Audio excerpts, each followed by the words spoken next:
Hello and welcome to the drawing room with Donna. Today's drawing is pretty tricky. It's definitely the most difficult that we've done so far. So I'm going to take you through some steps that definitely make it simpler. And please use this as an opportunity to try to not get too discouraged if it doesn't end up looking the way that you want it to look, because as I say, it's quite a challenge. So some of these steps I think are super helpful, and I'll take you through them while we're drawing. So this is our iguana. This is a finished version. I practiced this weekend on a couple of different iguana drawings, and was impressed by how difficult this drawing is. But let's just see if we can create a framework to simplify it. Okay, so it really is useful to have guidelines. So I'm just going to make a great big plus sign and put numbers on it just to simplify the teaching part. And you can think of it as a clock. Okay, so a great big clock with, obviously it would be noon at the top, or 12, but I've got my 1 straight up, and then 3, and then 6, and then 9. So maybe I'll just put a 12 there so that it is more like a clock analogy. Okay, so I'm going to start right in the center. Okay, so the first oval is going to be the body of the iguana. Okay, so over here it's the green oval. So there's our first one. Okay, and that's where the body is going to be, so right in the center. The second is this purple oval or circle, and that's going to be part of like the cheek space, I guess, of the iguana. So let's get that purple one. It overlaps, and it's mostly up in this quadrant between 12 and 9. It just kind of overlaps a little bit into the one between 9 and 6. So there we go. So that's going to be the cheek part of the iguana.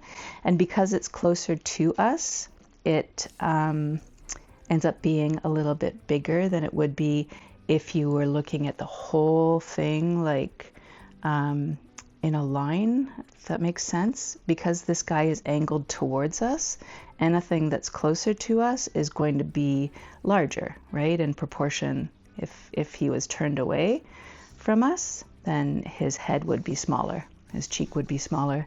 So at this angle, we can make that cheek area a little bit bigger. So just like a U, a long U shape, and that's going to be where the head is. Okay, so you can see the blue one, I have it a little bit higher than the plus sign, but I've got it kind of touching here. I'm going to leave it for now just to see if I can work with it, and if not, we can adjust it later. Okay, so this great big orange oval is kind of the sweep of the tail. So most of the step-by-step lessons that I looked at this week didn't do it as an oval. They just did a great big sweeping tail. But I thought if I just put it as an oval there, it makes it a little bit easier to give it more of a three-dimensional quality, and I'll show you what that means in a little bit. So again, so it overlaps this green a little bit, overlaps the purple a little bit, sweeps back like that. Okay, so the lines here represent the legs that we see. We don't see the third leg, it's behind, so you don't have to worry about that. Okay, you don't always have to show every part of something. If it is hidden behind, what your brain does is it fills in the blanks. So if you're looking at a drawing and that lizard only has 3 legs, your brain will fill in the blank and say, okay, well, there's another leg, there's a 4th leg, but obviously I can't see it, somehow it's behind there. So you as the artist, you don't always have to draw every detail. So the first one, I'll just do a little one here, and you see over here, if you we're imagining dropping a string down from the outside of the blue U shape here that's going to be the face. If you imagine dropping a string down with a bit of a weight on it so that it went straight down, it would get to this part of the toe. Okay, so the toes will go out a little bit further. So I can bring that a little bit further. And this one, it kind of goes back to the elbow and then down. So let's just go like this, back to the elbow, and then down, and then out, okay? And then this guy, we're just gonna sweep a curvy line like that and leave it. Leave it for now, okay? The last line is this one, the curve that goes from here down towards there. So that's just to remind you that underneath this flap of skin that the iguana has is going to be where the chest is. So it'll be behind. We won't see it in the end, but it's handy to have that now as a reference so that we know, okay, well, that's kind of the chest and it is behind. Okay, so now comes the hard part. There's something called blind contour drawing, and blind contour drawing is when you look really hard at what it is you're drawing, and you put your pencil down. So I'm going to do a little bit of a blind contour sketch of this guy. It means that I'm looking at the contour or the outline, and I'm not looking at my pencil. My pencil is just going to go on its own. So let's see. Coming up from, like up towards his nose, I'm going to go straight up, and then I'm not looking at my pencil at all. I see that it curves over this way, and then there's another curved line because there'll be a nostril over on the other side that I don't see. And then it's pretty straight. Okay, and then I come back a little bit and I see that there's a big curve here, and that is over the eye that's on the other side. And then I come back and I see that it's kind of all wiggly, comes down, goes back up again, and then we're going to get all these beautiful lines along the part that's along the ridge of the back that ends up making it look so much like a dragon. Okay, so that I did without looking at my page, and so what I was doing that for was so that I could learn, my eye could learn how to see those lines and shapes more accurately. So I'm not just going based on memory, I'm actually looking at what it is that I want to draw and learning as much as I can from that. Okay, so that is a very useful practice. So right now I'm going to take a pen so that you guys can see it better when I go over the pencil lines. So I'm going to start with the same area, and this time I'm not doing blind contour because I have drawn it a number of times and looked at it a number of times, and so I'm pretty well versed, I guess, or practiced in some of these shapes. Okay, so again, because it's tricky, I'm not going to be too worried about the absolute proportions and accuracy. We'll get as close as we can to it.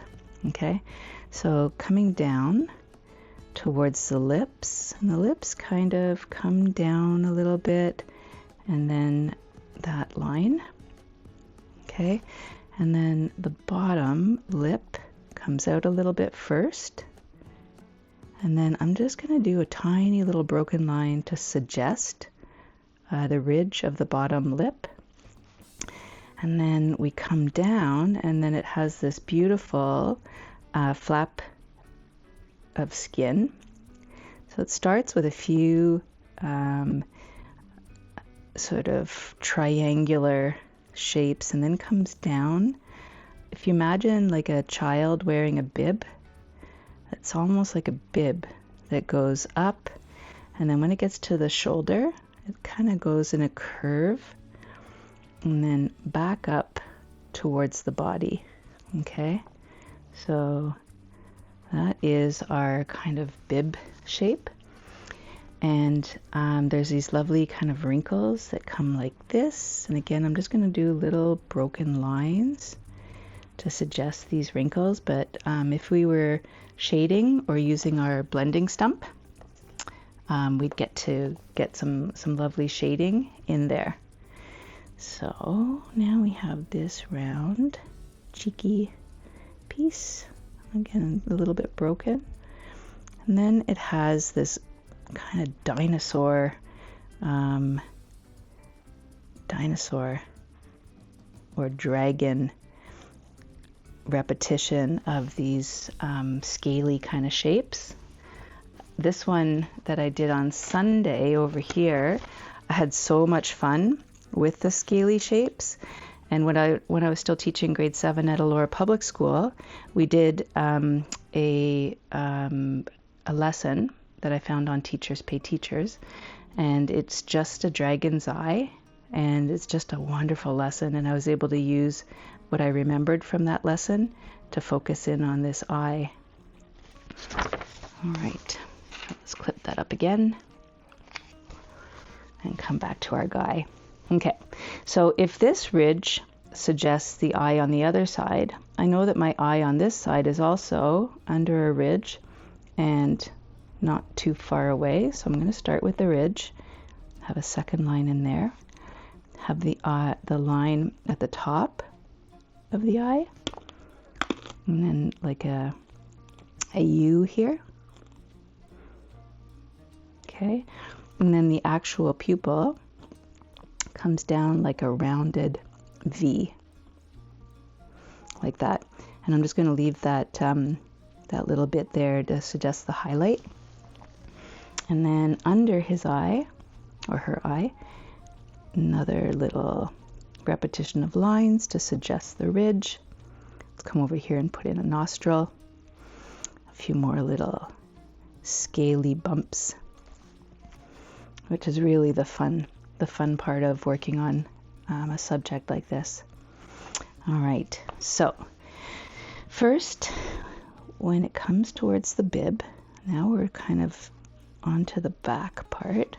The back comes down first, and then that green oval that we looked at, it's going to go up.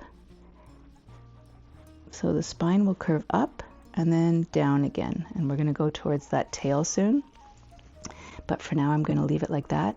And then up here, starting right about here, think about the part of the shark that you see coming out of the water.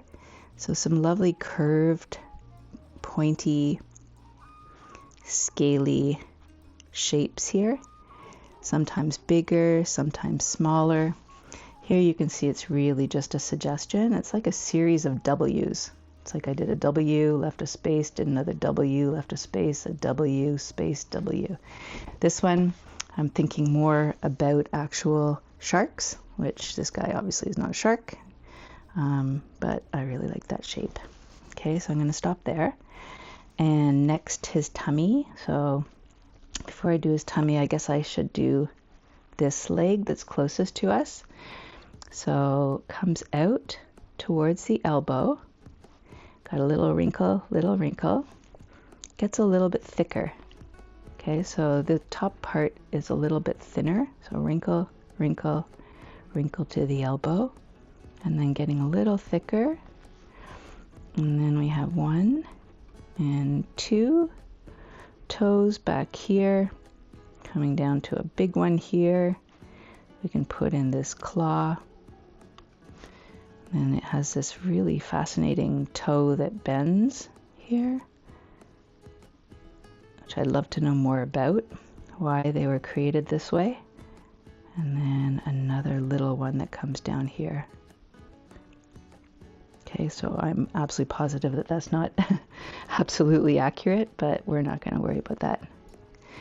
Okay, so this one I'm just going to have it come down here and there. Okay, so that's enough information for me now to know where to start the tummy.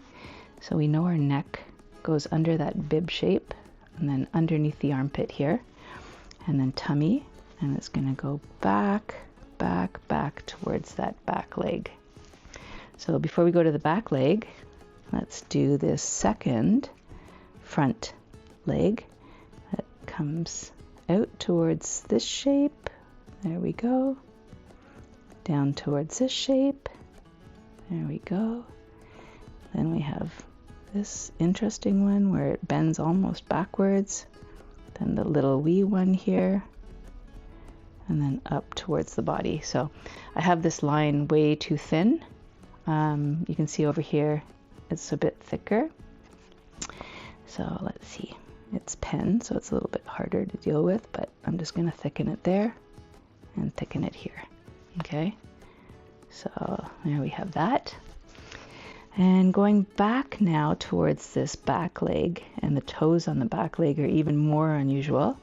So I know that it comes out of the body here, and so I'm going to have a wrinkle here, wrinkle here.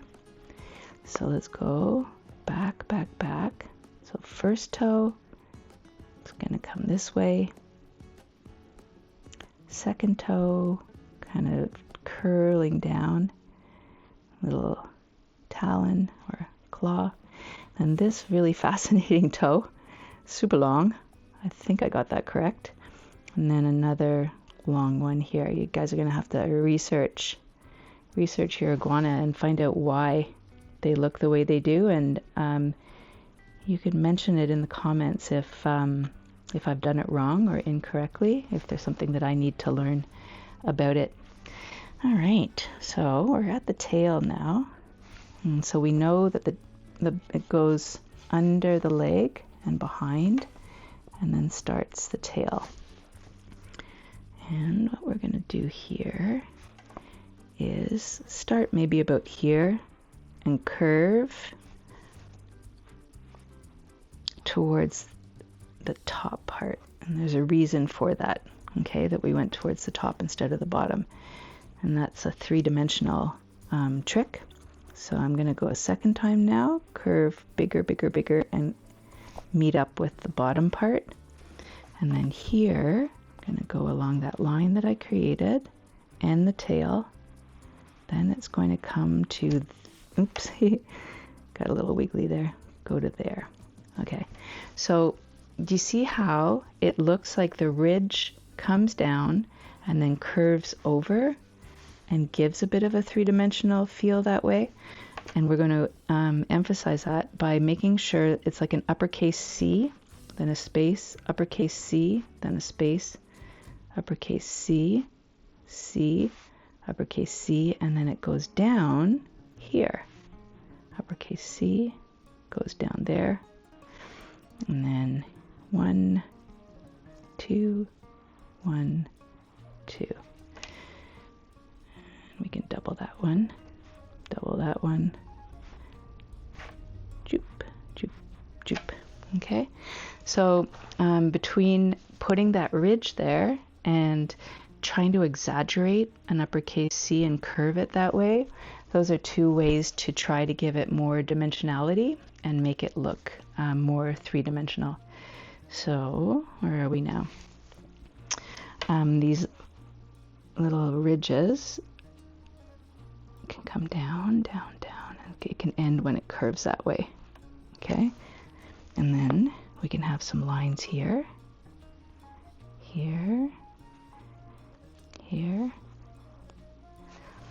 So that is our basic iguana, and if it hasn't turned out in a way that you're feeling good about on your progress, on your journey, your drawing journey, you can go back and just keep on pausing the video and try again and again. I really did have to draw this little guy probably about 6 times before I got to the point that I felt enough confidence to put it on the internet. So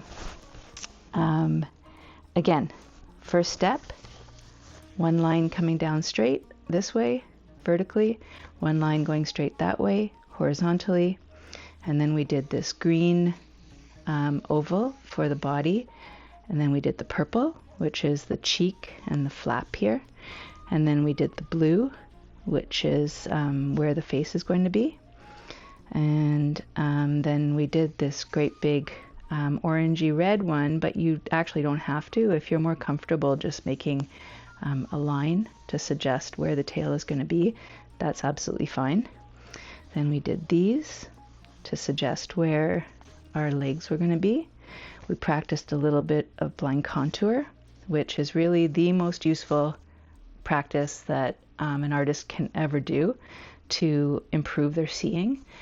Because even when you're little and you're just starting out, the first drawings that you do, your brain already tells you, well, this is what an eye looks like, this is what a nose looks like, this is what a car looks like. So basically, when you want to improve your drawing skills, you are retraining your brain. So you're looking really hard at the outline of something, you're looking at the spaces all around something, and that's retraining your brain not to just jump to a conclusion of what something looks like. You're really looking to see what it really does look like. Okay, so here's our guy. I don't have the time today to do any shading. Well, I guess here we'll just do a little bit of shading. I have to get to a program at the Elora Center for the Arts, but it is going to be a lot of fun when you get to this point and you can get some of the texture in here. Shade him a little bit. Think about the underneath part of his tail. Okay, so that's very basic. Just a suggestion and a hint. Let me see if I did any shading on the other ones.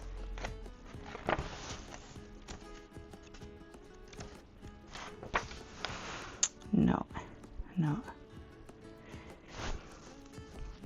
So thank you so much for tuning in today, The Drawing Room with Donna, and check in again next week where we'll have something else to draw together that will be a little bit different, but probably we'll spend a little bit more time on shading the next time that we're together.